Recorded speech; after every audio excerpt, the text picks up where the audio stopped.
আসসালামু আলাইকুম রহমতুল্লাহ। জিকির শব্দের অর্থ স্মরণ করা। হাদিসের ভিতরে এসেছে আফদলুজ যিকরি লা ইলাহা ইল্লাল্লাহ, সর্বশ্রেষ্ঠ জিকির হলো লা ইলাহা ইল্লাল্লাহ। আরেকটি হাদিসে এসেছে আফদলুজ যিকরি তিলাওয়াতুল কুরআন, কোরআন তেলাওয়াত সর্বশ্রেষ্ঠ জিকির। এই জিকির যেসব অবস্থায় করা মাকরু, মাকরু সময় ছাড়া সর্বদা জিকির করা একটি উত্তম আমল।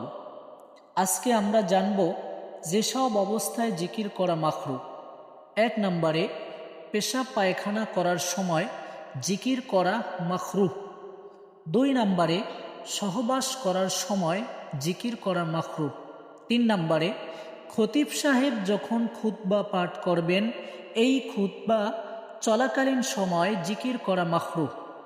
4 নম্বরে নামাজে দাঁড়ানো অবস্থায়, বরং এই সময় তেলাওয়াতে মশগুল থাকবে, আলাদাভাবে জিকির করা মাকরুহ।